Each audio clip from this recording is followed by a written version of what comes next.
కేంద్ర ప్రభుత్వం అమలు చేయదలుచుకున్న వక్ఫ్ అమెండ్మెంట్ బిల్ యాక్ట్ 2025 ఇది అమల్లో రాకూడదని, రద్దు చేయాలని మా ముస్లిం సోదరులు మరియు ఆల్ ఇండియా ముస్లిం పర్సనల్ లా బోర్డు ఆదేశాల మేరకు మేము దీంట్లో రాజ్యాంగంలో ప్రాథమిక హక్కులు కూడా భంగం కలుగుతున్న దృష్ట్యా ఈ నిరసన ర్యాలీ చేయడం జరిగింది భయ్. ఈ ర్యాలీ ఉద్దేశంలో శాంతియుతంగానే చేశాము, ఎవరికి ఇబ్బంది లేకోకుండా. మరియు అన్య మతస్థులు కూడా ఈ మా శాంతి ర్యాలీలో వాళ్ళు కూడా పాల్గొనడం జరిగింది. ఇందులో వాళ్ళ మద్దతు కూడా జరిగింది.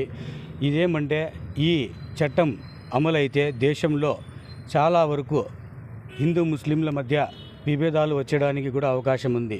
ఎందుకు అంటే కొన్ని సవరణలు ఇంత భయంకరంగా ఉన్నాయి అంటే దాంట్లో చెప్పుకోవాలంటే చాలా ఉన్నాయి. ఒక్కటి చెప్తాను. ఒక వక్ఫ్ కమిటీల్లో అన్య మతస్థులు కూడా 2 వ్యక్తులు ఉండాలా అని ఒక షరతు ఉంది. అది ప్రభుత్వం ద్వారా నియమింపబడుతుంది. అలా ఒక మతపరంగా ముస్లిం కమిటీలో అన్య మతస్థులు ఉండడం వల్ల భేదాభిప్రాయాలు ఇద్దరి మధ్య వచ్చి దాన్ని మత కలహాలకి కూడా తీసుకోవడానికి అవకాశం ఉంటుందనేది మాకు ముఖ్యమైన ఉద్దేశము. తర్వాత ఈ ప్రాథమిక హక్కులు ఉన్నాయే, ఇవి కూడా భంగం కలుగుతాయి.